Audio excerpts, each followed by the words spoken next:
ఈరోజు మనము ధ్యానం చేసేటువంటి అంశం ఏదనగా 2021 సంవత్సరానికి కొన్ని మంచి మంచి సలహాలు. మొదటి సలహా ఏంటంటే బీ కేర్‌ఫుల్, జాగ్రత్తగా ఉండండి. రెండవది బీ థాట్‌ఫుల్, అంటే ఏ విషయాన్నైనా పూర్తిగా ఆలోచించండి, ఆలోచించి చేయండి. మూడవది బీ థాంక్‌ఫుల్, మీరు ఎప్పుడు కూడా కృతజ్ఞత కలిగి ఉండండి. మళ్ళా చెప్తున్నాను, be careful, be thoughtful, be thankful. కొత్త సంవత్సరంలో జాగ్రత్తగా ఉండడము అంటే ఏంటో చూద్దాం. ఎఫ్ఎసీయులకు రాసిన పత్రిక 5వ అధ్యాయము 15, 17 వచనాల్లో ఏముందంటే, దినాలు భయంకరమైన దినాలు, చెడ్డవి. ఈ సమయాన్ని సద్వినియోగం చేసుకోనండి అని ఇక్కడ చెప్తుంది ఈ వాక్యం. అలాగే 16వ వచనంలో, అజ్ఞానుల వలె కాక జ్ఞానుల వలె నడుచుకున్నట్లు జాగ్రత్తగా చూచుకొనండి అని వ్రాయబడి ఉన్నది. 17వ వచనంలో, మీరు అవివేకులు కాకుండా ప్రభు చిత్తం ఏదో గ్రహించండి. Days are very bad. మనము ఈ యొక్క దినములు చెడ్డవి గనుక, ఈవిల్ డేస్ కనుక కేర్‌ఫుల్‌గా మనం ఉండాలి. అది 15వ వచనం యొక్క భావన. సమయాన్ని సద్వినియోగం చేసుకోవాలి. నేను ఎప్పుడు కూడా గిఫ్టీ బాబుకి చెప్తా ఉంటాను, use the time, utilize the time. Time ఉపయోగించుకోకు. దేవుడు నీకు మంచి సమయం ఇచ్చాడు. చక్కగా పేరెంట్స్ ఉన్నారు, నీకు అన్ని కంఫర్ట్స్ ఉన్నాయి, మంచి చదువుకో, బాగా చదువుకో, బైబిల్ చదువుకో, వర్షిప్ చేసుకొని రోజు ఒకసారన్నా చెప్తా ఉంటాను. టైంని ఉపయోగించుకోవడం అనేది చాలా చాలా మంచిది. అది ఒకవేళ దుర్వినియోగం చేసుకుంటే తర్వాత మళ్ళా సమయం అనేది రాదు. అలాగే ఇంకొక ఉదాహరణ ఏంటంటే, మనం ఈ సమయంలోనే అన్నీ నేర్చుకుంటున్నాం కనుక, మనకొక అవగాహన ఉంది గనక, ప్రభు వస్తాడు త్వరలో అనేటువంటి అవగాహన ఉన్నది గనక, మనము అజ్ఞానుల వలె భయపడిపోకుండా, మనము ఆయన వచ్చినప్పటికిని ఎదుర్కొనేటువంటి విధానములో మనము ఉన్నాము. కారణం ఏంటంటే, సమయానికి దేవుని సన్నిధికి రావడము, వాక్యం వినడము, అర్థం చేసుకోవడం. మీకున్నంత ఫీడింగు, మీకున్నంత తర్ఫీదు, పవర్ పాయింట్ ప్రజెంటేషన్, అదేవిధంగా ఇప్పుడు జూమ్‌లోను ఏ ఒక్క విశ్వాసికి కూడా లభించి ఉండదు అని నేను అనుకుంటున్నాను. మామూలు ట్రెడిషనల్ చర్చెస్‌లో ఈ విధముగా కుదరదు. ఒకవేళ కుదిరినా వాక్యం మామూలుగా టీవీలో ప్రసంగం చేస్తున్నట్టే ఉంటుంది. మీకు ఈ విధమైనటువంటి అవగాహన చేయడానికి మీరు పూర్తిగా మనసులో చిన్న పిల్లలకు కూడా చొచ్చుకొని పోయేటువంటి వాక్యోపదేశము మీకు అందుతుంది ఈ పవర్ పాయింట్ ద్వారా, జూమ్ ద్వారా. కాబట్టి మీరు మర్చిపోరు ఎప్పుడు కూడా. ఏ విషయాలు జరిగినప్పటికీ మీరు ప్రతీదీ కూడా జాగ్రత్తగా ఉండే విధంగానే ఉంటారని ఈ వాక్యం యొక్క అర్థం. ఆ విధంగా జాగ్రత్తగా ఉండాలి. అదేవిధంగా మూర్ఖపు మాటలు మాట్లాడడం, విస్తారమైనటువంటి మాటలు మాట్లాడకూడదు. ఫోనుల్లో కూడా ఎక్కువ మాట్లాడుతూ ఉంటారు కొంతమంది. విస్తారమైన సంభాషణ. దాంట్లో ఏమీ మ్యాటర్ ఉండదు. చెప్పుకుని ఆ మెదడు పాడైపోయే విధంగా మాట్లాడతారు. అందుకనే దేవుడేమన్నాడంటే, విస్తారమైన మాటలలో, సంభాషణలో దోషం ఉంటుంది, ఈవిల్ ఉంటుంది. పొరపాట్లు మాట్లాడేస్తాం. ఇతరుల మీద అసూయ ప్రకటిస్తూ ఉంటాం. ఇతరుల గురించి విమర్శిస్తాం. ఎక్కువ మాట్లాడకండి. తక్కువ మాట్లాడేవాడు ఎప్పుడు కూడా జ్ఞాని. అది గమనించుకోండి. ఎంత తక్కువ మాట్లాడుతా ఉంటుంటే అంత జ్ఞానవంతుడు. మనము సామెతల గ్రంథము 4వ అధ్యాయము 24వ వచనంలో చూస్తే ప్రభు ఏమంటున్నాడంటే, be careful with your words. మీరు మాట్లాడే మాటలు బట్టి జాగ్రత్తగా ఉండండి. ఇంగ్లీష్‌లో ఒక సామెత ఉంది, once a word is allowed to escape from your mouth. నీ నోటి నుంచి ఒక మాటను నువ్వు బయటికి పంపిస్తే you cannot recall it back. వెనక్కి తీసుకోలేవు. ఎవరినో నువ్వు అనవసరంగా బాధించావు, తిట్టావు. ఆ మాటను మళ్ళా సారీ అని అంటావు కానీ నువ్వు ఏమన్నావో ఆ మాట నువ్వు వెనక్కి లాక్కోలేవు. అందుకనే be careful when you speak words with others. సామెతలు 4వ అధ్యాయము 23వ వచనంలో ఏం రాయబడి ఉందంటే, అది యాక్చువల్‌గా ఇంగ్లీష్ ట్రాన్స్‌లేషన్‌కి కొంచెం తేడాగా ఉంది.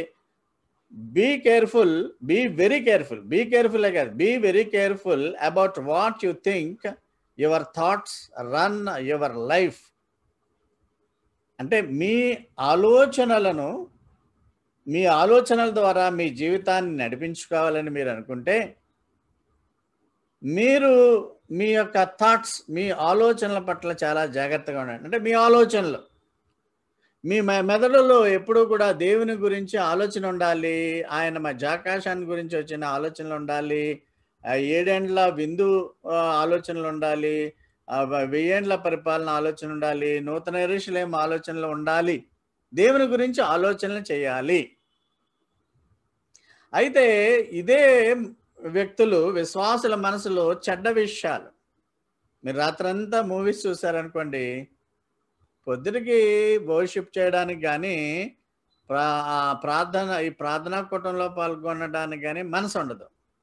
రాత్రంతా కూడా శనివారం రాత్రి మీరు తాగి తందనాలాడారనుకోండి స్నేహితులతో, ఉదయకాలనే మూడ్ రాదు దేవుని ఆరాధించుకోవడానికి. ఎందుకంటే మీ మనసంతా కూడా చెడ్డ విషయాల్ని పట్టేసి ఉంచుతుంది. ఈ చెడ్డ విషయాలున్నప్పుడు చెడుకే పోవాలనుకుంటారు గానీ, మంచికి రావాలనుకోరు. అందుకనే ఆదివారం వర్షిప్‌కి వచ్చే ముందు శనివారము, సాటర్‌డే నాడు ప్రశాంతంగా పడుకొని, ప్రార్థించుకుని, కుటుంబ ప్రార్థన చేసుకొనుంటే, ఉదయానికి ఫ్రెష్‌గా దేవుని సన్నిధికెళ్ళి ఆయన ఆరాధించుకోవాలన్న ఆలోచన మీకు వస్తుంది. మీరు అలా చేస్తున్నారు కాబట్టే రాగలుగుతున్నారు. రాలేనటువంటి వాళ్ళు కొంతమంది రాత్రంతా కూడా సినిమాలు, లేకుంటే త్రాగుడు, స్నేహితులు, పేకాట, క్లబ్బులు ఇలాగుంటే మీ మెదడులో, మీ మైండ్‌లో అవే ఆలోచనలుంటాయి. డబ్బు లాస్ అయింది, లేకుంటే తాగారు, త్రాగుడే ఉంటుంది, లేతే ఇంకో చెడ్డ పని చేశారు అదే ఉంటుంది. అందువల్లనే తెలుగులో ఏమని ట్రాన్స్‌లేట్ చేశారంటే ఈ మాటలను, నీ హృదయం నుండి జీవధారలు బయలుదేరును గనుక అన్నిటికంటే ముఖ్యంగా నీ హృదయాన్ని భద్రంగా కాపాడుకో. Very careful. నీ హృదయం అన్నిటికంటే మోసకరమైనది. హృదయము భయంకరమైన వ్యాధి కలిగినది. దీంట్లో ఉన్న విషయాలు ఎవరికిని తెలియవు. కనుక careful what you speak. Careful about false teachers and teachings. ఎప్పుడూ కూడా మన చర్చ్‌లో బోధింపబడేటువంటి ఆ యొక్క బోధ, బైబిల్ బోధ, సత్యవంతమైన బోధ. ఈ బోధకి విరుద్ధంగా చాలా బోధలుంటాయి. ఆ బోధలు నువ్వు వింటే నీ మైండ్ మళ్ళా పాడైపోయే అవకాశం ఉంటుంది కనుక, వేరే బోధలు టీవీలో మేము చూస్తున్నాం. టీవీలో 7-8 ఆ ప్రోగ్రామ్ మేము చూస్తాము. లేకుంటే ఆ యొక్క బైబిల్ ప్రసంగికుడు చాలా ఉత్తేజపరుస్తూ ఉంటాడు, ఎగిరి గంతేస్తాడు. ఆయన మాట్లాడుతూ ఉంటుంటే చాలా బాగుంటుంది. ఇట్లాగే మీరు వేరే వేరే వాటి గురించి ఆలోచిస్తారు కానీ అక్కడ సబ్జెక్ట్ గురించి ఆలోచించరు.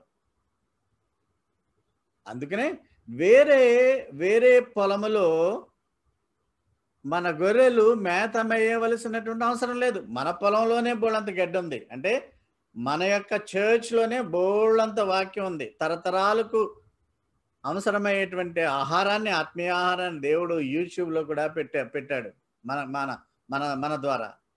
కాబట్టి మీరు గాని, మీ సంతతి గాని, పిల్లల్లో కూడా బయటికి ఎక్కడికో పోయి ఆధ్యాత్మికమైనటువంటి ఆహారం తినవలసిన అవసరం లేదు. అబద్ధ బోధకులు ఎంజాయ్ చేయమని చెప్తా ఉంటారు.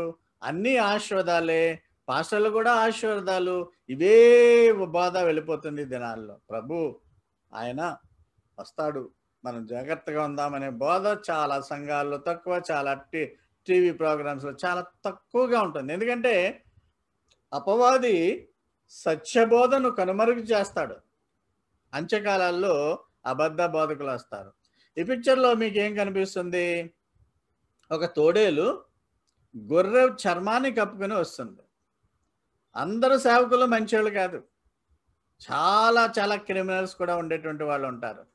నిన్ననే ఒక తమిళనాడులో ఒక సంఘటన జరిగినట్టుగా టీవీలో చూసాను. ఒక కానిస్టేబుల్ తల్లి ఇంటి దగ్గర చనిపోతే, బహుశా తండ్రి లేడనుకుంటా, పిల్లలంతా కూడా ఆ యొక్క బాడీ దగ్గర ఏడుస్తూ ప్రార్థనలు చేస్తున్నారట. అలా ఎంతకాలం చేస్తున్నారు? 2 రోజులైంది, 3 రోజులైంది, 5 రోజులైంది, 10 రోజులైంది. ఆ యొక్క బాడీ డీకంపోజ్ అయిపోతున్నప్పటికీ అలాగే ప్రేయర్స్ చేస్తున్నారట తలుపులేసేసుకుని. అప్పుడు ఆమె కొలీగ్స్ ఏంటి ఈమె ఇంటికి రావట్లే, ఆఫీస్‌కి రావట్లేదు. ఏమైంది? ఏమన్నా అనారోగ్యమైందని ఇంటికి వెళ్లి చూసేటప్పటికి చనిపోయినటువంటి పరిస్థితిని గమనించి అప్పటికే బాడీ డీకే అవ్వటం మొదలైంది. కుళ్ళిపోతుందనమాట. పిల్లలు మాత్రం అలాగే పట్టుదలగా ప్రార్థన చేస్తున్నారు. ఏంటి ఇలా చేస్తున్నారు మీరు? ఎప్పుడో చనిపోయి 15 రోజులయింది కదా! ఇలాగెందుకు చేస్తున్నారంటే, మా పాస్టర్ గారు ప్రార్థన చేస్తే మా తల్లి తిరిగొస్తుందండి, ప్రాణం వస్తుందంటే, వెంటనే వెళ్ళి ఆ పాస్టర్‌ని తీసుకెళ్ళి ఆ సెల్‌లో పడేశారు. అది మోసం కదా! మన తల్లి పరలోక రాజ్యానికి చేరుతుంది. మనం కూడా అక్కడికెళ్తాం. మనమంతా సంతోషంగా ఉంటామని చెప్తాడా? మళ్ళా బాడీ కూడా వచ్చేస్తది. ఆయన ప్రార్థన చేయట్లేదు. బై ది బై ఆ పిల్లల చేత ప్రార్థన చేయమని చెప్పి 15 రోజుల నుంచి గదిలోనే అలాగ. అంటే పాస్టర్ గారిని అంత నమ్ముతున్నారాళ్ళు. వాక్యాన్ని నమ్మట్లేదు. పాస్టర్ గారు ఏం చెప్పాడో అది చేస్తున్నారాళ్ళు. పాస్టర్ మంచోడైతే పర్వాలేదు. చెడు వ్యక్తి అయితే అబద్ధ బోధ చేస్తే ఈ విధంగా ఉంటుంది. ఇది రీసెంట్‌గానే 2, 3 రోజుల కిందట జరిగినటువంటి సంఘటన. అలాగే అంచె దినాల్లో అబద్ధ ప్రవక్తలొస్తారని బైబిల్‌లో చెప్పబడి ఉంది. మనము ఉండేటువంటి సమాజం అంతా కూడా అందరూ మంచోళ్ళు అనుకోకూడదు. ఇంటికి ఎవరో తలుపు కొట్టేసి, నేను దైవ సేవకుడినండి ప్రార్థన చేస్తానని తల మీద చేయెట్టి ప్రార్థన చేయించుకుంటే చేయించుకోకండి మీరు. మీ ప్రార్థన మీ గురించి ప్రార్థించే వాళ్ళున్నారు. మీ ప్రార్థన కూడా శ్రేష్టమైన ప్రార్థన. ఎవడో ప్రార్థనా గోపురానికెళ్ళాలి, ప్రార్థనా గోపురానికి 10,000 కొడితే ప్రార్థన చేస్తారు. ఆ సిస్టమ్ మనకి చర్చ్ ఆఫ్ గాడ్‌లో లేదు. మీ గురించి ప్రార్థించే వాళ్ళం మనం ఉన్నాం. విదేశీయులు ప్రార్థన చేస్తున్నారు. 13 సంఘాలు ప్రార్థన చేస్తున్నారు. మనం ఇతరుల గురించి మీరు పాస్టర్ గారి గురించి ప్రార్థన చేస్తున్నారు. పాస్టర్ గారి కుటుంబం మీ గురించి ప్రార్థన మళ్ళీ ఎవడో సంచి తగిలించుకొచ్చి, నేను దైవ సేవకుడిని తలుపు తీయండి లోపలికంటే ఏమవుతుందో నువ్వు చెప్పలేవు. We are living in a wicked world. Evil అంటే దుష్టుల మధ్య మనం నివసిస్తున్నాం. ఇది చూడండి, ఇందులో అంతా మంచోళ్ళే, సంఘం అంతా మంచోళ్ళే. అయితే అన్ని తెల్ల గొర్రెలు ఒక మధ్యలో క్రూరమైన కళ్ళుతో ఒక తోడేలు చూస్తుంది ప్రియమైన వాళ్ళారా. ఈ తోడేలు గొర్రె చర్మాన్ని కప్పుకుంది. సంఘాల్లో కూడా ఎవరైనా ఇలాంటి ఒక ఒక ఒక వ్యక్తి ఉంటే మిగతా సంఘస్థులందరినీ చెడిపేస్తాడు. అందుకనే వేరే చర్చిలకి వెళ్ళవద్దు. వేరే బోధలు వినవద్దు. వేరే సంఘస్థులతో సహవాసం చేయవద్దు. వేరే వాళ్ళ చేత మీరు ప్రార్థనలు చేయించుకోవద్దు. మీ ప్రార్థనే బలమైనటువంటి ప్రార్థన. విశ్వాసము ద్వారా స్వస్థత. వాళ్ళకు ఉండాలి స్వస్థత. మనం ప్రార్థించేది అయిపోదు. అవిశ్వాసము కలిగిన ప్రార్థన రోగిని స్వస్థపరచును. నిజమే. మనకుండే విశ్వాసం ఆ రోగికి కూడా ఉండాలి. అన్యుడి దగ్గరికి వెళ్ళి ప్రార్థన చేస్తే ఉపయోగం ఏమీ లేదు. కీడు కలిగిన సమాజంలో మీరు జాగ్రత్తగా ఉండాలి. యవన బిడ్డలు, యవనస్తులు you must be very careful in the society. పైకి అంతా కూడా నునుపుగా కనిపించేటువంటి ప్రపంచం ఇది. అందరూ మంచిగానే ఉంటారు. అందరూ మంచోళ్ళని నమ్మేస్తా ఉంటారు. అబ్బాయిల్ని మంచోడు కదని ప్రేమించేస్తారు. అమ్మాయిలు మంచోళ్ళు కదని ప్రేమించేస్తా ఉంటారు. అబ్బాయిలకు ధీటుగానే అమ్మాయిలు కూడా చెడు మార్గంలో ఉండేటువంటి సమాజంలో మనం ఉన్నాం. కనుక be careful about yourselves. మీరు జాగ్రత్తగా చూసుకోనండి. సమయాన్ని సద్వినియోగం చేసుకోండి జాగ్రత్తగా. దేవునికి సమయం ఇవ్వండి. ఆదివారము, లక్షవారాలు ప్రార్థనకు సమయం ఇవ్వండి. కుటుంబ ప్రార్థనకు సమయం ఇవ్వండి. దేవుని చిత్తాన్ని మీరు ఎతకండి. ప్రతి విషయంలో కూడా మీరు తొందరపడకండి, ఆందోళన చెందకండి. ఒక రోగిని హాస్పిటల్ దగ్గరికి మనం తీసుకెళ్తాం. ఒక రోగి హాస్పిటల్‌లో అడ్మిట్ అయ్యాడు. ఆ డాక్టర్ గారు ట్రీట్ చేస్తారంతే. కానీ జీవాన్ని ఇవ్వలేరు ఆయన. ఆ బ్రతకడాన్ని ఆయన నిలబెట్టలేడు. అది సక్సెస్ చేయాలి అంటే దేవుని చిత్తం ఉండాలి. అందుకనే కొంతమంది క్రైస్తవ డాక్టర్లు ఏమని పెట్టుకుంటారంటే చిన్న board, doctor treats, God heels. అంటే డాక్టర్ గారు ట్రీట్ చేస్తారు, దేవుడు హీల్ చేస్తాడు. టాబ్లెట్ల వల్ల బతికిపోయి లేకుండా ఇంజెక్షన్ వల్ల బతికిపోతే ఈ ధనికులైన వారంతా కూడా కోటాను కోట్ల రూపాయలు ఆస్తిపరులు ఈ లోకంలో ఉన్నారు. వాళ్ళంతా ఎందుకు సజీవులుగా నిరంతరము జీవించట్లేదు? ఎప్పుడు కూడా 100 ఏళ్ళైనా 200 ఏళ్ళైనా ఎందుకు బతకట్లేదు? కనుక దేవుని చిత్తానికి మీరు ప్రాధాన్యత ఇవ్వండి. అలాగే మనము గమనిస్తున్నట్లయితే 4 విషయాలు చాలా ప్రమాదకరమైనవి. ఒకటి హర్రీ, తొందరపడడం. వర్రీ, గాబరా పడిపోవడం. మల్టీ టాస్కింగ్ అంటే అనేక పనులు ఒకేసారి చేయాలనుకోవడం. స్ట్రెస్, ఒత్తిడికి అవడం. ఇవన్నీ కూడా ప్రమాదానికి గుర్రపు రౌతులు అంటారు. అంటే గుర్రాన్ని స్వారీ చేయడానికి ప్రమాద అంచుల్లోనికి తీసుకుని పోయేటువంటి 4 వాటిల నుంచి దూరంగానే ఉండాలి. వరి పడక దేనికి. మీరు ఏ విషయంలోని కూడా జాగ్రత్త ఆదుర్దా పడకండి. Don't show anxiety on anything. మీరు ఆదుర్దా పడడం వల్ల, మీరు యాంగ్జైటీ చూపించడం వల్ల మీ తల వెంట్రుకలలో ఒక్కదాన్ని కూడా నల్లగా చేయలేరు. మీరు రంగేస్తారేమో కానీ we cannot make it ever black. మీరు వరి అవడం వల్ల మీ ఎత్తును ఒక 3 ఎత్తు కూడా పెంచుకోలేరు. దేవుడు ఎంత ఎత్తు అయితే నేను ఎదగమన్నాడో అంతే ఎత్తు ఎదుగుతావు. అంతేగాని ఇంక అంతకంటే ఎదిగిపోవడానికి అవకాశం లేదు ప్రియమైన వాళ్ళారు. వరి ప్రతి దానికి కూడా చంద్రవందర భోజనం చేయడానికి కూడా కొంతమంది సమయం ఉండదు. డ్యూటీ అని వెళ్ళిపోతారు. రోగగ్రస్తులు అయిపోతూ ఉంటారు. ఆయుష్ పూర్తిగా ఉండకుండానే మధ్యలో పోయే పరిస్థితి. ఒకవేళ నిజంగా ఆయుష్ ఉండి వరిగా హరిగా బస్ ఎక్కితే జారిపోతావు, టైర్ల కింద పడిపోతావు, మరణం మధ్యలో వచ్చేస్తుంది. మల్టీ టాస్కింగ్, ఒకేసారి అన్ని పనులు 100 పనులు చేసేయడం. భోజనం చేస్తూ ఉంటారు, టీవీ చూస్తూ ఉంటారు. పరమారి అది లోపలికి వెళ్ళకపోతే ఊపిరాడకపోతా పోయేవాళ్ళు కూడా ఉంటారు ప్రియమైన వాళ్ళ. లేకుంటే ఒకే పని. కొంతమంది బాత్రూంలో చదువుతారు, బాత్రూంలో ఈ స్మార్ట్ ఫోన్లతో ఉంటారు. ఒకేసారి 2-3 పనులు చేయకూడదు, ఎప్పుడు చేయకూడదు. మల్టీ టాస్కింగ్ అనేది ఒకే పని చేయాలి ప్రేమ. ఈ 4 గుర్రపు రౌతులు చాలా ప్రమాదకరమైనవి కనుక వీటి నుంచి నువ్వు దూరంగా ఉండు. ఒత్తిడి వలననే యాక్సిడెంట్లు ఎక్కువ అవుతాయి. ఒక డ్రైవరు ప్రశాంతంగా డ్రైవ్ చేస్తూ ఉండాలి.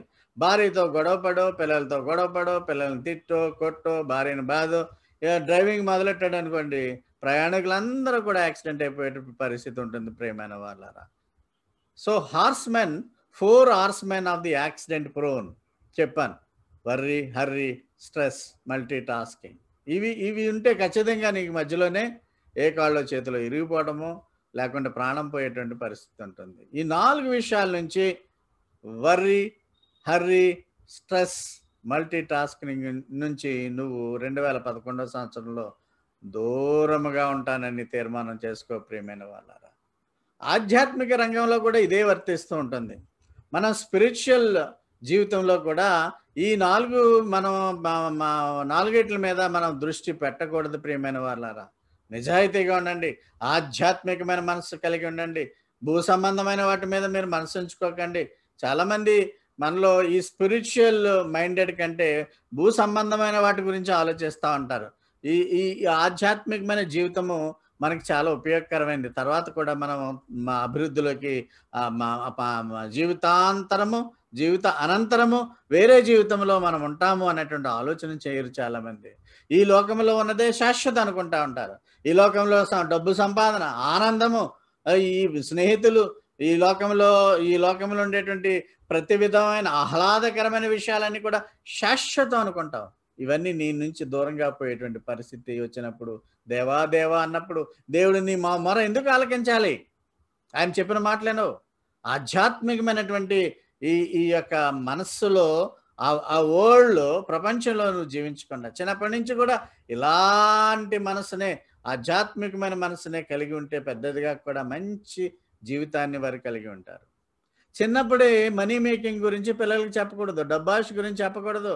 ఈ రోజుల్లో ఎవరినైనా ఒక 10th క్లాస్ పాస్ అయినవాడిని కానీ, లేకపోతే ఇంటర్మీడియట్ పాస్ అయినవాడిని కానీ కొంచెం వయసు వచ్చేవాడిని అడిగితే డబ్బు ఎలా సంపాదించాలని ఆలోచిస్తాను అని చెప్తా ఉంటాడు.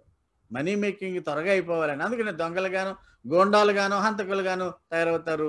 వాళ్ళు పనిష్మెంట్ని పొందేటువంటి పరిస్థితి ఉంటుంది. ప్రియమైన వాళ్ళ ప్రాపంచికమైన మనస్సు మన బిడ్డల్లో కలగజేయకూడదు, మనకే కలగజేయకూడదు. వరల్డ్లీ పీపుల్ లాగా ఉండకూడదు క్రైస్తవులు. కాస్త ఆధ్యాత్మికత అనేది కూడా వాళ్ళకి అలవాటు చేయాలి ప్రియమైన వారులారా. కొలస్సీలకు రాసిన పత్రిక 3వ అధ్యాయం 1-4 వచనాల్లో మనం చూస్తూ ఉంటుంటే, మనం యేసు ప్రభువులోకి బాప్తీసం పొంది మనం నూతన జన్మం పొందిన వారమైన అయ్యున్నాము అని చెప్పుకుంటున్నాం కాబట్టి మనము ఆ పైనున్న వాటినే మనం ఎతకాలి. We should look on to the things above. ఎందుకంటే యేసు ప్రభు దేవుని కుడి పార్శ్వన కూర్చొని ఉన్నాడు. ఆయన మనకు కొరకు విజ్ఞాపన చేస్తున్నాడు. మీ మనస్సు భూ సంబంధమైన వాటి మీద పెట్టుకోకండి. పైన దేవుడు మనకు ఆశీర్వాదాలు అనేకమైనవి ఇవ్వబోతున్నాడు. ఈ ఆశీర్వాదాల కంటే ఆశీర్వాదాలు గొప్పవని మీరు నమ్మండి. కనుక ప్రియమైన వాళ్ళారా, మీ జీవము క్రీస్తుతో కూడా దేవుని యందు దాచబడి ఉన్నది. మీరు భద్రంగా ఉన్నారు. క్రీస్తు మిమ్మల్ని భద్రంగా దాచి ఆయన పరలోకంలో మనల్ని మహిమ శరీరులుగా ఆయన మనల్ని స్వీకరిస్తాడు. మన జీవానికి హోలీ బాడీ ఇస్తాడని ఇంతకు పూర్వం మీకు బాడీ, సోల్, స్పిరిట్లో మీకు చెప్పడం జరిగింది.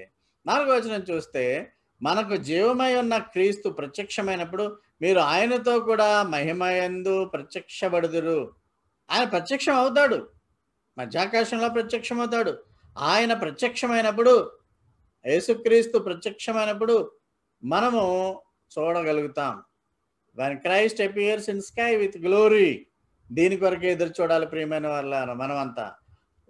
మనము ఆయన మహిమ స్వరూపుడుగా ప్రత్యక్షమయ్యే అప్పుడు మనం ఒకవేళ చర్చ్లో ఉన్నాం అనుకోండి, లేకపోతే స్కూల్లో ఉన్నాం అనుకోండి, లేకపోతే ఆఫీసులో ఉన్నాం అనుకోండి, లేకపోతే ఇంట్లో పనులు చేసుకున్నాం అనుకోండి, కనురెప్పపాటులో మహిమ శరీరాలని చూడండి. ఈ పిక్చర్లో ఒక చర్చ్లో ఉన్నటువంటి వాళ్ళు కొంతమంది మహిమ శరీరాల్లోకి వచ్చేస్తున్నారు. They will be into glorified body. ఒకవేళ చనిపోయిన వాళ్ళు ఎవరైనా ఉంటే మహిమ శరీరులుగా వాళ్ళు లేవనెత్తబడతారు. ఒక కనురెప్పపాటులో వాళ్ళంతా కూడా ఆ మధ్యాకాశం గుండా యేసు వైపు వెళ్తారు ప్రియమైన వాళ్ళు. ఆయన ప్రత్యక్షం అవ్వాలి. ఆయన ప్రత్యక్ష గడియల కొరకు మనము మన బిడ్డలు అంతా కూడా సంతోషంగా ఎదురు చూడాలి ప్రియమైన వాళ్ళారా. మనమంతా, మన సంఘం అంతా, మనతో పాటు అనేక మంది విశ్వాసులంతా అందరినీ కలిపి వధువు సంఘం అంటాం. వధువు సంఘం అంతా ఎత్తబడుతుంది. ఇక్కడ ఒక పెండ్లి కూతురుని యేసుప్రభు స్వీకరిస్తున్నట్టుగా పిక్చర్ ఉంది. కానీ పెండ్లి కూతురుతో పాటు అనేక మంది పురుషులు, స్త్రీలు, విశ్వాసులను యేసుప్రభు హక్కును చేర్చుకుంటాడు ప్రియమైన వాళ్ళారా. వివాహాన్ని కూడా చేసుకుంటాడు. That is not a physical marriage అని మీకు పలుమార్లు చెప్పడం జరిగింది ప్రియమైన వాళ్ళారా. ఈ దినాల్లో ఎలా ఉంటున్నారంటే మనుషులు కేర్లెస్నెస్. ఒక సందు ఉన్నది. ఆ సందులో ఒక ట్రక్కు వెళ్ళాలి అంటే మళ్ళీ రెండో ట్రక్ వెళ్ళడానికి వీల్లేదు. ఆ ట్రక్లో వెళుతున్నాడు. కానీ అక్కడ బోర్డు ఒకటి రాసింది. ఆ బోర్డు ఏం రాసిందంటే, ఈ యొక్క రోడ్డు బ్లాక్ అయ్యింది అని రాశాడు. ఆయన డ్రైవరు మూర్ఖుడు. ఆ బ్లాక్ అవడం ఏంటి, ఎన్ని రోజులు బ్లాక్లో ఉంటుందని ముందుకు వెళ్ళిపోయాడు. ముందుకు వెళ్ళిపోతే ఆ యొక్క రోడ్డు చివర ఒక చెట్టు పడిపోయి ఉన్నది. ఆ చెట్టుని నరకడానికి చాలా భారీ చెట్టు కాబట్టి, భారీ వృక్షం కాబట్టి ఆ చెట్టుని ఛేదించుకుని వెళ్ళే పరిస్థితి లారీకి లేదు. రోడ్ ఈజ్ బ్లాక్డ్ అని ముందు ఒక వార్నింగ్ ఇచ్చాడు. వార్నింగ్ పెట్టారు. వార్నింగ్ చూసి, హెచ్చరిక చూసి కూడా వెళ్ళాడు ముందుకు. మళ్ళా వెనక్కి తిరిగి రావడం చాలా కష్టమైపోయింది. మళ్ళా లారీని వెనక్కి తిప్పి డ్రైవర్ వస్తున్నప్పుడు ఇంకొక బోర్డు కనిపించింది. ఆ బోర్డులో ఏమని రాసిందంటే, ఐ టోల్డ్ యూ నో, నీకు చెప్పాను కదా అని రాయబడి ఉంది. అంటే నేను చెప్పినప్పటికీ నువ్వు వెళ్ళిపోయావు ముందుకి, మళ్ళా వెనక్కి వచ్చావు. దేవుని వాక్యాన్ని కూడా ఈ దినాల్లో అనేక మంది దేవుని వాక్యాన్ని చెబుతున్నప్పటికీ విశ్వాసులు కూడా దాని మీద కాన్సన్ట్రేషన్ చేయట్లేదు. అవిశ్వాసులుగానే ఉంటున్నారు. విశ్వాసులు కూడా, అవిశ్వాసుల పరిస్థితి ఇంకా మరీ ఘోరంగా ఉంది. ప్రభు గురించి చెప్పే మాటలు వారికి ఎక్కువ. కనీసము కొద్దిమంది అయినా, మనలాంటి వారైనా విశ్వాసులముగా ఆయన చెప్పే వార్నింగ్స్కి, ఆయన చెప్పే మాటలకు, రోడ్ ఈజ్ బ్లాక్, ఇదిగో ఇది జీవ మార్గము, ఈ మార్గం గుండా వెళితే నరకం వెళ్తుందంటే నరకానికి వెళ్ళి మళ్ళీ వెనక్కి రావడం కుదరదు. లారీని తిప్పినట్టు వన్స్ నరకానికి వెళ్ళిపోతే మళ్ళా జీవ మార్గంలో యేసుని వెంబడించి పరలోకంలోనికి వెళ్ళేటువంటి పరిస్థితి ఉండదు ప్రియమైన. ఒకానొక రోజున వాళ్ళంతా కూడా అయ్యో మనకి సువార్త చెప్పబడినప్పటికీ మనమంతా కూడా వినలేదే అని బాధపడుతూ ఉంటారు ప్రియమైన. కనుక నీ జీవితంలో ప్రతి విషయంలో కూడా నువ్వు కేర్ఫుల్గా ఉండు. ఆయన నీ సమయాన్ని ఆయన కొరకు సద్వినియోగం చేయి. ఆయన్ని వెతుకు, ఆయన పరిచర్య చేయి. ఇలాగ ఆదివారం రావడం అంటేనే పరిచర్య. ఆ రీతిగా ప్రభువుని వెతకండి, ప్రభువుని సేవించండి. కొత్త సంవత్సరంలో చేయవలసిన పని అది. Be careful. రెండవదిగా బీ థాట్ఫుల్, ఆలోచన చేయండి. దేనని ఏ విషయమైనా తొందరగా చేసేయకండి. కొద్ది సమయం ఆలోచించండి. అది మంచో చెడ్డో మీ మనస్సే మీకు చెబుతుంది. మంచిదైతే చేయండి, చెడ్డదైతే వదిలేయండి. Bear one another's burdens and so fulfil the law of Christ. Law of India, law of America, law of Britain, దేశాలకి చట్టాలు ఉంటాయి. యేసు ప్రభుకు కూడా చట్టం ఉంది, ద లా ఆఫ్ క్రైస్ట్. ఆ లా ఆఫ్ క్రైస్ట్ ఏమని చెప్తుందంటే, ఇతర భారాలను మీరు మోయండి, ఇతర భారాలను ఒకడికొకడు భరించుకోనండి అని మాట చెప్తుంది. అయితే ఇతరులు అంటే రోడ్డు పోయి ప్రతి వాళ్ళని కూడా మనము సహాయం చేసేయడం, ఉన్నదంతా కూడా అమ్మేసుకుని ఆ ఇతరులకి దాన ధర్మాలు చేసామని కాదు అర్థం. ఇంకొక వాక్యం చూస్తే మీకు చాలా ఆశ్చర్యపోతారు. గలతీయులకు రాసిన పత్రిక 6వ అధ్యాయము 9, 10 వచనాల్లో ఏముందంటే, విశ్వాస గృహమునకు చేరిన వారి ఎడల మేలు చేయదము. మొదటగా చేయాలి. Doing good to family of believers. మనలో ఉన్న మన చర్చ్లో ఉన్న సంఘ పెద్దలు వాళ్ళంతా కూడా ఫస్ట్ విశ్వాసులకే, మన సంఘంలో ఉన్న విశ్వాసులకే వారు సమకూర్చిన తర్వాత బయట వాళ్ళకి ఇస్తూ ఉంటారు. మన సంఘంలో కూడా దేవునికి వందనాలు.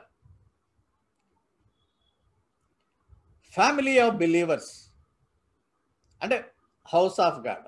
మన చర్చ్లో ఉన్నటువంటి విశ్వాసులకు ఏదైనా ఇవ్వాలనుకుంటే ముందు వాళ్ళకి ఇచ్చిన తర్వాత మిగిలిన విశ్వాసులకు ఇవ్వాలి. అన్యులందరికీ పంచమని కాదు. మీ ఆహారమును కుక్కలకు వేయకూడని బైబిల్లో ఉంది. ప్రియమైన వాళ్ళు, వాక్యాన్ని కుక్కలకు చెప్పకూడదు. అంటే కుక్కలాంటి మనుషులకు చెప్పకూడదు. అవి తిరగబడి కరుస్తాయి, పళ్ళు దిగిపోతాయి. నీకు ఆ కుక్కకి పిచ్చి ఉంటే నీకు కూడా పిచ్చి ఎక్కిపోతుంది. అందువల్ల మనం వాళ్ళ జోలికి వెళ్ళవలసినటువంటి అవసరం లేదు. సో ఇక్కడ నేను 9వ వచనంలో ఏం చెప్తున్నానంటే, మేలు చేసేటప్పుడు నువ్వు విసిగిపోకు, మేలు చేయి, తగిన కాలమందు నీకు దేవుడు నిన్ను బ్లెస్ చేస్తాడు, ఆశీర్వదిస్తాడు. దాన ధర్మాలు చేయటం మరొకండి, మేలు చేయటం మరొకండి. మీకున్న దాంట్లో కొంత ఇతరులకు ఇవ్వండి, ముఖ్యంగా విశ్వాసులకు ఇవ్వండి, సంఘానికి ఇవ్వండి, విశ్వాసులకు ఇవ్వండి. దేవుడు చెప్పేది అదే. So doing good to the family of believers. ముందు మర్చిపోకండి, నీ తోటి సంఘస్థులను నువ్వు ప్రేమించాలి మినహాయించి వేరే వాళ్ళని సెకండ్ ప్రాధాన్యత ఇవ్వాల్సి ఉంటుంది. Do good, have good. మంచి చేయి, మంచితనాన్ని కలిగి ఉండు. మంచిగా ఉండడం నీకు ఇష్టం ఉండలేదా? దేవుని అడుగు, నేను మంచిగా చేస్తానని చెప్తున్నాడు. Be the good in the world. ప్రపంచంలో ఒక మంచి వారుగా క్రైస్తవులు ఉండాలి, మనం కూడా ఉండాలి. మనం ఏదేదో గొప్ప కార్యాలు చేయక్కర్లేదు. ఈ యువకుడికి శక్తి ఉంది, పరిగెత్తగలడు, రోడ్లు దాటగలడు. అయితే రోడ్డు లేకపోయినటువంటి ఒక ముదుసలి స్త్రీ శక్తి ఉండదు, లేవడానికి లేనటువంటి శక్తి లేనటువంటి స్త్రీకి మేలు చేస్తున్నాడు యువకుడు. That is also good, doing good. ఒక ఎత్తైన ప్లేస్ నుంచి పడిపోయిన వ్యక్తిని ఇంకొకడు లేవనెత్తున్నాడు. దీని అర్థం ఏంటంటే, విశ్వాసులైన వారు, నిరుత్సాహంతో ఉన్నవాళ్ళు, లేకుండా బాధల్లో ఉన్నవాళ్ళు, ముఖ్యంగా సంఘస్థుల్లో ఎవరైనా అలాంటి వాళ్ళు ఉంటే వాళ్ళని పైకి లేవనెత్తవారుగా ఉండాలి. ధర్మము చేయుట మానకుడి. మీకున్న దాంట్లో కొంత దాన ధర్మాలు చేయడం కూడా చాలా ఆశ్చర్యకరమని బైబిల్ చెబుతుంది. నీ ఖాళీ సమయాల్లో ఇలాంటి పనులు కూడా చేయొచ్చు. క్రిస్మస్ రోజున ఈ విదేశీ స్త్రీలు మాస్కులు పెట్టుకుని జాగ్రత్తలు తీసుకున్నారు కదా, కేర్ఫుల్గా. దేవుడు మమ్మల్ని కాపాడుతాడని విచ్చలవిడిగా ఆ మాస్కులు తీసేసి ఇష్టం వచ్చినట్టు వాళ్ళు ఉండలేదు. రోడ్డు మీదకి వెళ్ళి సాయం చేస్తున్నారు, గ్లోవ్స్ ఇస్తున్నారు, లేకుంటే ఆ మాస్కులు ఇస్తున్నారు, లేకపోతే చాక్లెట్లు, హ్యాపీ క్రిస్మస్ అని చెప్తున్నారు. Doing good. సమాజానికి ఒక మంచి పని చేసే విధముగా ప్రతి విశ్వాసం ఉండాలని దేవుడు కోరుకుంటున్నాడు. నీ జీవితం ఎప్పుడు కూడా నీ సొంత లాభాల మీద, సొంత ఆస్తుల మీద, సొంత ప్రతిష్ట కోసం ఉండకూడదు. You should not be self centred, spirit centred అయి ఉండాలి. నేను ఉద్యోగం చేస్తున్నటువంటి కాలంలో చాలా కాలము నేషనల్ సర్వీస్ స్కీమ్ అనేటువంటి ఉంటుంది కాలేజీలో. ఎన్ఎస్ఎస్లో ఆఫీసర్గా 6 ఏళ్ళు చేశాను ప్రభుత్వ కళాశాలలో. దానికి ఎన్ఎస్ఎస్కి ఒక స్లోగన్ ఉంది. అదేంటంటే, స్వల్ప లాభము కొంత మానుకుని, నాట్ యువర్ సెల్స్ అనేది ఉంటుంది ఒకటి. నాట్ యువర్ సెల్స్ అంటే సొంత లాభము కొంత మానుకొని, నువ్వు లాపాడు, అయితే కొంత మానుకొని ఇతరులకు సహాయం చేసే విధముగా ఉండు. అది దాని యొక్క మోటివ్. ప్రియులారా, మనము ఆ విధముగా మన మన మన స్పిరిట్ కేంద్రీకరింపబడిన వాళ్ళమై ఉంటే ఈ లోకంలో ఉన్నదంతా తాత్కాలికము. మనకేదైనా ఒకవేళ కలిగి ఉన్నాము అనుకుంటే ఇతరులకు కూడా ఇచ్చే విధముగా మనం ఉండాలి. అప్పుడే నువ్వు ఇవ్వగలిగితే ఇతరులకి, లేకుంటే ఇవ్వలేవు. మనం ఎప్పుడు కూడా పైనున్న విషయాల గురించే మాట్లాడాలనుకుంటున్నాము. మనం ఎప్పుడు కూడా దేవుని విషయాల గురించి ఆలోచన పెట్టుకోవాలని చెప్పుకుంటున్నాం. ప్రపంచం వైపు పరిగెట్టకు. ఇది సాధ్యము అవుతుందా లేదా అన్నది కాదు, కానీ ప్రయత్నించు. కొత్త సంవత్సరంలో నువ్వు ఆ విధముగా ఉండడానికి ప్రయత్నం చేయి ప్రియమైన వారారా. మూడవదిగా బీ థ్యాంక్ఫుల్.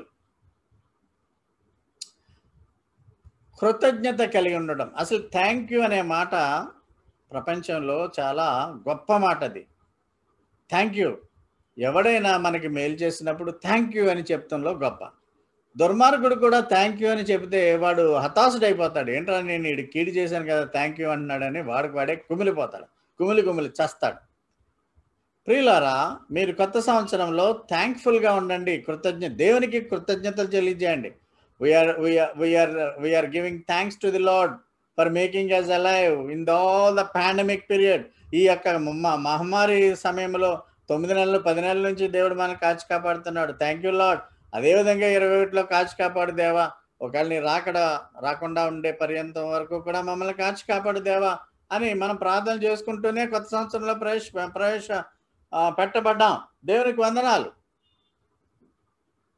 ఎఫ్సీలకు రాసిన పత్రిక 5వ అధ్యాయం 19-20లో ఏమన్నదంటే, ఒకనికొకడు కీర్తనలతోనూ సంగీతములతోనూ ఆత్మ సంబంధమైన పాటలతోనూ హెచ్చరించుచు మీ హృదయముల్లో ప్రభువును గూర్చి పాడుచు కీర్తించుచు అని ఉంటుంది.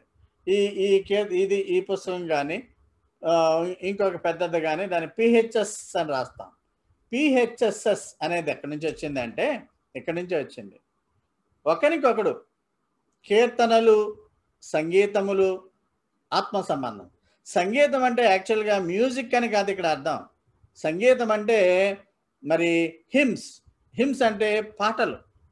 అందుకనే మనము దీన్ని తర్జుమా చేసినప్పుడు ఏం చేసామంటే సంకీర్తనలతోనూ, అంటే బైబిల్లో సామ్స్ కీర్తనలతోనూ, స్తుతి గీతములు, సంగీతం అంటలేదు, స్తుతి గీతాలతోనూ ఆత్మ సంబంధమైన కీర్తనలతోనూ దేవుని స్తుతించాలి.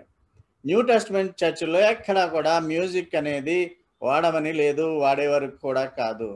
అయితే మ్యూజిక్ అనే దాన్ని ప్రవేశపెట్టి కొంత అది ఆహ్లాదాన్ని ఇస్తుంది కాబట్టి చాలామంది మ్యూజిక్ కోసమే చర్చికి వెళ్ళే వాళ్ళు ఉంటారు. చాలామంది మ్యూజిక్ కోసమే క్రిస్మస్కి వెళ్ళే వాళ్ళు ఉంటారు. ఈ మ్యూజిక్ అనేది కొత్త నిబంధన సంఘాలలో లేదు అని మనము దేవుని సంఘాలు నమ్ముతూ ఉంటాయి. చర్చ్ ఆఫ్ గాడ్ నమ్ముతూ ఉంటుంది. ఇక్కడ సంగీతము అనేది ఉండకూడదు. అందుకనే ఏమైనా గూగుల్ ట్రాన్స్లేషన్ చూస్తే కీర్తనలు శ్లోకాలు అంటే స్తుతి గీతాలు ఆధ్యాత్మికమైన పాటలని ఉంది. హిమ్స్ని సంగీతం అని ట్రాన్స్లేషన్ చేసలేదు. అందుకని మీరు గమనించుకోండి, ఎందుకు కొత్త నిబంధన సంఘాలలో ఎందుకు మ్యూజిక్ ఉండదు అంటే కారణం ఇది. అయితే బయట ఆరాధన కాకపోయినా ఏదో చిన్న చిన్న కార్యక్రమాలు ప్రేయర్స్లోను, ఆటల్లోను, యూత్ ప్రోగ్రామ్స్లోను, సండే స్కూల్ ప్రోగ్రామ్స్లోని పెట్టుకుంటే తప్పలేదు, కానీ వర్షిప్లో ఇది ఉండకూడదు. సంగీతం అనేది ఉండకూడదు వర్షిప్లో. ఓన్లీ దేవుణ్ణి మనము ఆ విధంగా స్తుతించవలసిన వారమైన కృతజ్ఞత కలిగి ఉండండి. మీరు దేవునికి ఎప్పుడు కూడా ఒకరికొకడు కీర్తనలు, సంగీతాలు, ఆత్మ సంబంధమైన విషయాలు, పాటలు ఇవన్నీ కూడా సంగీతం అనేది తీసేద్దాం. స్తుతి గీతాలతో ఆయన ఎప్పుడు కూడా మీరు కీర్తించండి. ఎప్పుడు కూడా 20వ వచనం చూసినట్లయితే, ప్రభు అయిన యేసుక్రీస్తు పేరట సమస్తమును గూర్చి తండ్రి అయిన దేవునికి ఎల్లప్పుడూ కృతజ్ఞతాస్తుతులు చెల్లించండి. ఎల్లప్పుడూ కూడా always give thanks to the God the father for everything in the name of our Lord and Jesus Christ. యేసుక్రీస్తు ద్వారా తండ్రికి మనం ఎల్లప్పుడూ కూడా థ్యాంక్స్ చెప్తూ ఉండాలి. ప్రియమైన వారలారా, మనం ఎప్పుడు కూడా మన జీవితాల్లో థ్యాంక్స్ చెప్పడానికి మొహమాట పడకుండా ఉండాలి. కృతజ్ఞతాభావము మనకి హెల్ప్ చేసే వాళ్ళకి, లేక సహాయకులకు, లేకంటే మనకంటే వయసులో పెద్దవాళ్ళకి మనం ఎప్పుడూ థ్యాంక్స్ చెప్తూ ఉండాలి. అదేవిధంగా మనలను పాప ఊబి నుండి రక్షించి పరలోకపు ఆ యొక్క అర్హత ఇచ్చినటువంటి యేసుకి ఎప్పుడు కూడా కృతజ్ఞతలు మనము చెల్లించవలసిన వారమైన. ధన్యవాదాలు చెప్పడంలో తప్పేమీ లేదు కదా. ఒకవేళ అలాగా మనము మేలు చేసిన వారికి ధన్యవాదాలు, థ్యాంక్స్ చెప్పడంలో తప్పేమీ లేదు. ఒకవేళ చెప్పకపోతే తప్పు కింద మనము భావించవలసి ఉంటుంది ప్రియమైన వాళ్ళారా. నువ్వు ఒకవేళ మూర్ఖపు మనిషిగా ఉంటున్నావేమో ఒకసారి ఆలోచించి బీ థ్యాంక్ఫుల్ టు గాడ్. ఒక మూడిస్ట్ లాగా ఎప్పుడు కూడా మొహం వేలాడదీసుకొని సంతోషం లేదు, ఆనందం లేదు అన్నట్టు, క్రీస్తు ప్రేమ నీ మొహంలో కనిపించదు, క్రీస్తు వెలుగు నీ మొహంలో కనిపించదు. ఒక రౌడీలాగా, రూడ్‌లాగా, మూర్ఖుడిలాగా నువ్వు ఉన్నావంటే వాక్యం నీలో పనిచేయట్లేదు అనమాట. Be happy what God is given to you. నీకు కలిగిన దానితో నువ్వు తృప్తిగా ఉండు. ఒక రూడిష్ ఫెలోలాగా, ఒక మూర్ఖుడిలాగా నీవు ఉండుట అనేది కుదరదు. నూతన సంవత్సరంలో అది నీవు అలవాటు చేసుకోమని దేవుడు కోరుకుంటున్నాడు ప్రియమైన వాళ్ళారా. నీ యాక్షన్స్, నీ స్పీచ్ అన్నిటిలో కూడా నిజాయితీగా ఉండు. ప్రతి విషయంలో కూడా దేవునికి స్తుతులు చెల్లించు. ఫిలిప్పీలకు రాసిన పత్రిక 2వ అధ్యాయము 14, 16 వచనంలో ఏముందంటే, మీరు మూర్ఖుల మధ్య జీవిస్తున్నారు. మీరంతా కూడా ఒక నిష్కలంకులు, నిరపరాధిని నమ్మిన యేసుప్రభుని నమ్మి మీరు దేవుని కుమారులు అయినట్లుగా మూర్ఖుల మధ్య నివసిస్తున్నారు కాబట్టి ఆ యొక్క మట్టి మాలిన్యాలు మీకు అంటుకోకుండా ఉండండి అని అంటున్నాడు దేవుడు. అలాగే 14 వచనం చూస్తే, ఫిర్యాదు చేయకుండా, వివాదం చేయకుండా అన్ని పనులు చేయండి. తెలుగులో అయితే సణుగులు, సంశయాలు మాని సమస్త కార్యాలు చేయమని ఉంది, కానీ అది ట్రాన్స్లేషన్ చూసినట్లయితే ఫిర్యాదు చేయకుండా, వివాదము చేయకుండా అన్ని పనులు చేయండి. ఫిర్యాదు చేయడం అనేది అపవాది నేచర్, డెవిలిష్. యోబు ఈ భూలోకములో యోబంతటి ఉత్తముడు లేడు అని ప్రభు అంటే, యోబు దగ్గర ఉన్న డబ్బులు తీసేయి, లేకపోతే యోబు దగ్గర ఉన్నటువంటి ఆస్తిపాస్తులన్నీ తీసేయి, అప్పుడు ఎలా ఉంటాడో చూస్తానని దేవుని దగ్గరే సైతాను గొడవ పెడతాది. నీ గురించి, నా గురించి కూడా మనలో ఉన్న లోపాలన్నీ కూడా తీసుకెళ్ళి సైతాను యేసుకి కంప్లైంట్ చేస్తుంది. ఇప్పుడు పరలోక రాజ్యంలోనికి వెళ్ళడానికి అర్హుడు కాదు, నాతో పాటు నరకంలోనే ఉండాలి అంటే దేవుని దగ్గర కూడా వెళ్ళగలదు సాతాను డైరెక్ట్గా. ఎప్పుడు కూడా కంప్లైనింగ్ నేచర్ అనేది పిల్లల్లోనే మీరు చంపేయాలి. దాన్ని పిల్లల్ని చంపడం కాదు, పిల్లల్లో ఆ ప్రవృత్తి ఉంటే తీసి పారేయాలి. అన్నయ్య మీద తమ్ముడు, తమ్ముడు మీద అన్నయ్య, భార్య మీద మా భర్త, భార్య మీద భర్త, లేదా తల్లిదండ్రుల మీద. ఇట్లాంటి కంప్లైంటింగ్ నేచర్ అంటే డెవిలిష్ నేచర్ అని గుర్తుపెట్టుకోండి. ఇలాంటి కంప్లైంటింగ్ నేచరు చేసేవాళ్ళు చాలామంది ఉన్నారు ఈ లోకంలో. ప్రతి దాని మీద ప్రభుత్వానికి రోజు కంప్లైంట్లు పెడతా ఉంటారు. సమస్యలు ఉన్నందున వాళ్ళు ఫిర్యాదు చేయరు. ఫిర్యాదు చేయడం వల్ల వాళ్ళకి సమస్యలు వస్తాయి. మీరు ఏదో ఫిర్యాదు ఇచ్చారనుకోండి పక్కోళ్ళ మీద, మీ ఇంటి పక్కోళ్ళు ఏదో అల్లరి చేస్తున్నారు, గొడవ పెడుతున్నారు అని మీరు సమస్యను పరిష్కరించుకోకుండా మీరు వెళ్ళారనుకోండి అక్కడికి, పోలీస్ కంప్లైంట్ ఇస్తే వాళ్ళు వచ్చేసేసి ఏమీ పక్కోళ్ళని బాధేసేసి జైలుకి తీసిపోరు, ఎంక్వైరీ చేస్తారు. మీ తప్పు అయితే మళ్ళీ మిమ్మల్ని తీసిపోతారు. రోజు వచ్చి మిమ్మల్ని ఇసుకిస్తూ ఉంటారు, ఫోన్ చేస్తూ ఉంటారు, డబ్బులు తినేవాళ్ళు అయితే డబ్బులు తీసేసుకుంటూ ఉంటారు. ఫిర్యాదు చేయడం వల్ల సమస్య తెచ్చుకోవడం అవుతుంది, కానీ సమస్య తీరిపోదు. ఫిర్యాదులు చేసేవాళ్ళు చాలామంది ఉన్నారు. ప్రజలు సమస్యలు ఉన్నందువల్ల వాళ్ళు ఫిర్యాదులు చేయరు, వాళ్ళకి అలవాటు, డెవిలిష్ నేచర్. అయితే ఫిర్యాదు చేయడం వల్ల వారి సమస్యలు పోతాయని మనం అనుకోకూడదు ప్రియమైన వాళ్ళారా. నిరాశను పెంచుతుంది, అసంతృప్తిని పెంచుతుంది. కంప్లైంట్ ప్రతి ఇచ్చేది ప్రతిదీ జరిగిపోద్దని అనుకోకండి. మీరు అలా కంప్లైంట్ చేయకుండా మీరే పరిష్కరించుకోవాలి, మీరే దానిని సవరించుకోవాల్సిన పరిస్థితి ఉంటుంది. మా ఇంట్లో ఇదివరకు దొంగతనాలు వేరు వేరు ఇళ్లలో ఉన్నప్పుడు, మేము లేనప్పుడు దొంగతనాలు జరుగుతూ ఉంటాయి. ఒకసారి బంగారం కూడా పోయింది. నేను ఎప్పుడు పోలీస్ స్టేషన్కి వెళ్ళి కంప్లైంట్ పోయేయాలి అనుకునేవాడిని. ఎందుకంటే ఈ పోవడం వల్ల వచ్చే నష్టం కంటే ఆ శోధన, వాళ్ళ దగ్గర నుంచి వచ్చేటువంటి శోధన చాలా ఎక్కువగా ఉంటుంది, హెరాస్మెంట్ ఎక్కువగా ఉంటుంది. రమ్మంటారు ఒకసారి పోలీసు, అర్ధరాత్రి రమ్మంటారు, స్త్రీ అయినా పురుష అయినా. అందువల్ల లేకుండా ఉండేటువంటి విధంగానే చేసుకోవడం అనేది చాలా మంచిది ప్రియమైన వాళ్ళారా. భక్తుడైన దావీదు కూడా అలాగా ఒకసారి దేవునికి మొరపెట్టి ఫిర్యాదు చేసి ఎంతో కృంగిపోయాడు. కనుక మీరు ఈ చీకటి ప్రపంచంలో కృతజ్ఞత కలిగిన వ్యక్తులుగా జీవించండి. ఎప్పుడు కూడా కృతజ్ఞతతో ఉండండి. మీరు దేవుని సేవించేటప్పుడు ప్రభువు కోసం మీరు ఎప్పుడు కూడా ఎల్లవేళ కృతజ్ఞతలుగా ఉండండి. తోటి మనుషుల పట్ల కూడా థ్యాంక్ఫుల్గా ఉండండి అని దేవుడు మీతో ఈ ఉదయకాలం చెప్తున్నాడు ప్రియమైన వల్ల. 3 words the Christian believers, born again believers 3 మాటలు మర్చిపోకూడదు. Thank you Lord, praise the Lord, bless the Lord. ఈ యొక్క పాండమిక్లో జూమ్ ద్వారా మనం ఆరాధించుకున్నటువంటి ఈ సమయాల్లో మీరు మంచి విషయాన్ని నేర్చుకున్నారు. ఇదివరకు అంటూ ఉండేవారు, ఇప్పుడు పూర్తిగా అందరూ కూడా మరి కలుసుకోవడానికి అవకాశం లేదు, మాట్లాడడానికి కూడా అవకాశం లేదు కనుక రాగానే ప్రైజ్ ద లార్డ్ అనే మాట అంటున్నారు మీరు. It's a wonderful, praise the Lord. అలాగే మీ జీవితంలో పొద్దుటే లేవగానే మనసులోన థ్యాంక్ యూ లార్డ్ అనుకోండి, థ్యాంక్స్ చెప్పండి. ఈ జీవితం రాత్రి పడుకునేటప్పుడు జీవితం పోకుండా పొద్దుట ఆయన ఫుడ్ ఇచ్చాడు, నువ్వు గట్టిగా భయంకరంగానే థ్యాంక్ యూ లార్డ్ అని అనక్కర్లేదు. మీరు థ్యాంక్ యూ లార్డ్, దేవా నీకు వందనాలు, ధన్యవాదాలు, praise the Lord, bless the Lord. ఈ 3 మాటలు, బ్లెస్ ద లార్డ్ అంటే ప్రభువునే మీరు ఆశీర్వదించండి అన్న విధంగా వస్తుంది అర్థం. అంటే ప్రభువు మాటను మీరు దాన్ని గొప్పగా చేయండి.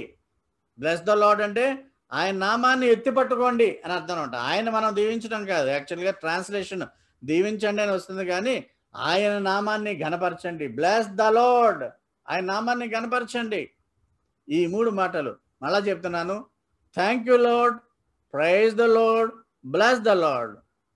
తెలుగులో మనం చెప్పాలంటే వందనాలు యేసయ్యా అని చెప్పాలి.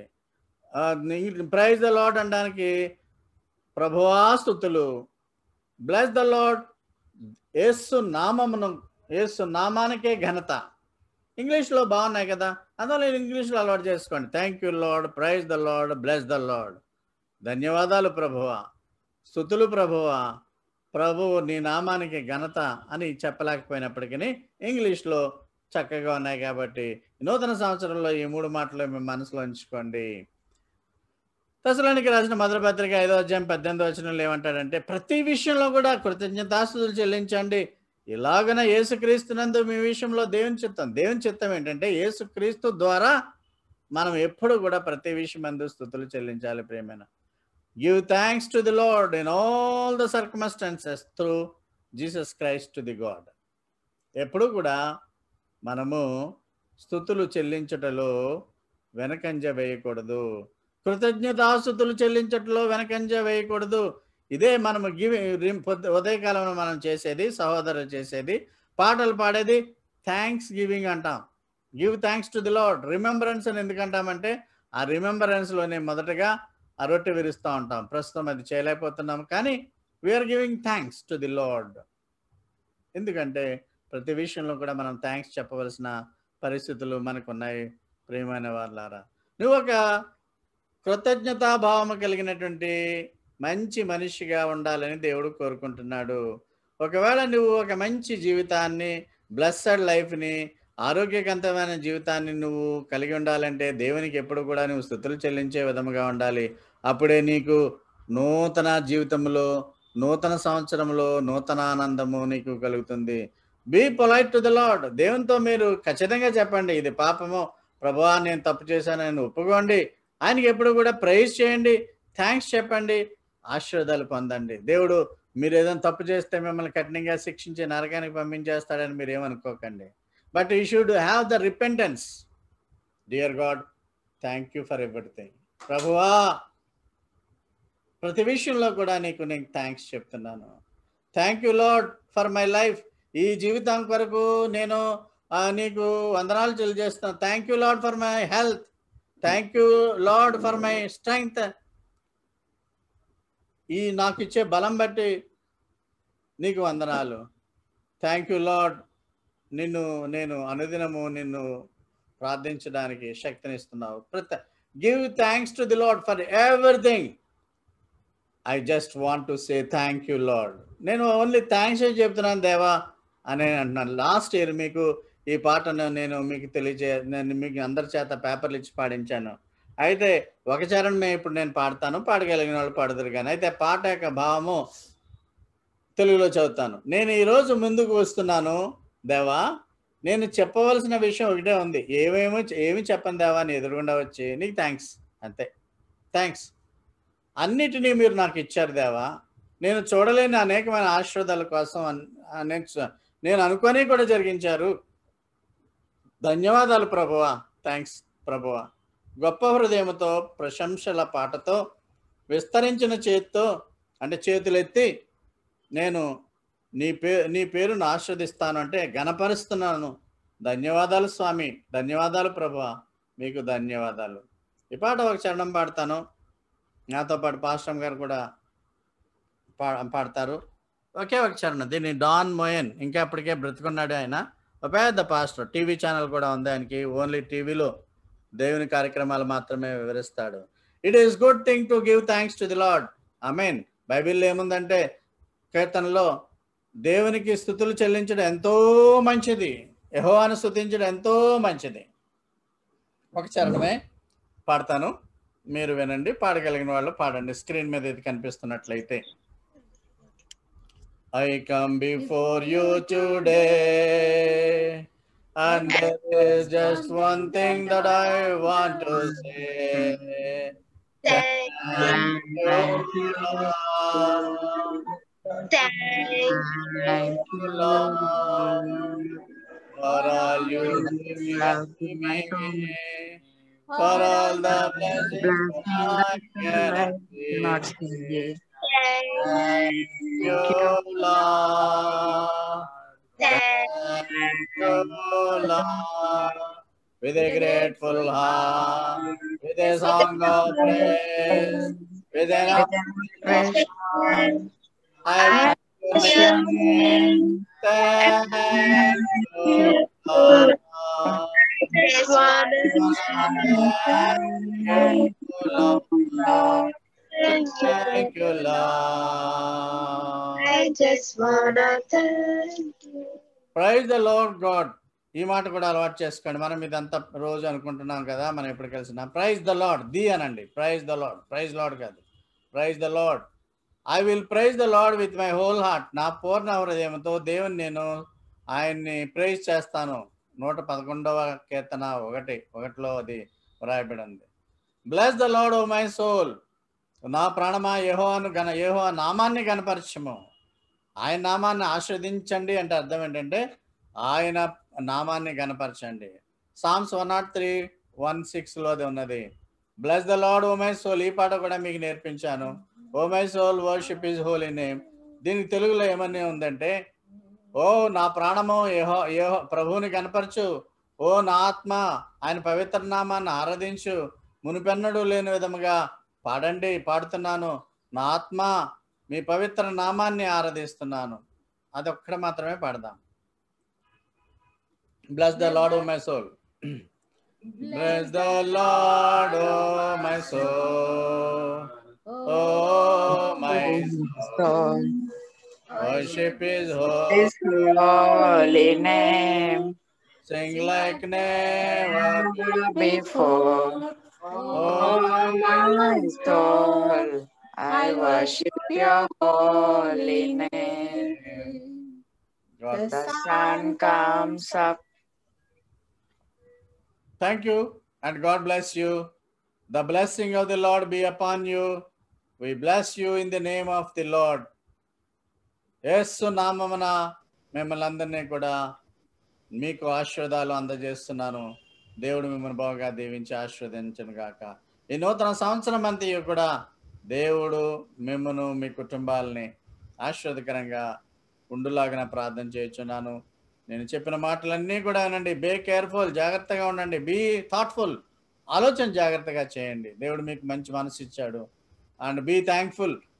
ఆయన మీరు ఎప్పుడు కూడా స్తుతిస్తూనే ఉండాలి. కృతజ్ఞత ఆయనకి చెల్లిస్తూనే ఉండాలి. Don't think much about the world. ప్రపంచం గురించి ఎక్కువ ఆలోచించకండి, దేవుని విషయాల గురించి ఎక్కువ ఆలోచించండి. దేవుడు మిమ్మల్ని బాగా దీవించి ఆశీర్వదించును గాక. చివరిగా మరి దీవెనిస్తాను, తర్వాత ముగింపు ప్రార్థన మేళనిచ్చు అనేటువంటి పాటతో మనము ముగించుకుందాం. ఈ వారంలో మళ్ళా థర్స్డే నాడు కూడుకుందాం. 5వ తారీఖున మా పెద్ద కుమారుడు జోస్ మోజెస్ బర్త్డే, ప్రార్థన చేయండి. 5th నాడు ఫోన్లో ఉన్న వాళ్ళు ఫోన్ చేయొచ్చు. సో పెద్ద కుమారుడు దూరంలో ఉంటున్నప్పటికీ ఆసక్తిగా మరి జూమ్లో జాయిన్ అవుతున్నారు కుటుంబంతో సహా. బిడ్డలు కూడా ఆధ్యాత్మికతలో ఎదుగుతున్నారు తల్లిదండ్రులతో పాటు. వారికి కూడా మనం వారి గురించి కూడా ప్రార్థన చేయాలి. 5th నాడు జోస్ బర్త్డే కాబట్టి ఆ బిడ్డ కొరకు ప్రార్థన చేయండి. వాళ్ళ ఫ్రెండ్స్ కూడా అయితే చండు బంధువులు. పాస్టర్ గారు ఈ రోజు డాడీ బర్త్డే ప్రేయర్ చేయండి పాస్టర్ గారు. ఓకే, రమేష్ బర్త్డే ఐజాక్ గారు గుర్తుపెట్టుకోండి, ప్రార్థన చేయండి. రమేష్కి దేవుడు ఆరోగ్య Happy బలాలు birthday, ఇచ్చేలాగా రమేష్. వాళ్ళందరికీ కూడా. చివరిగా నేను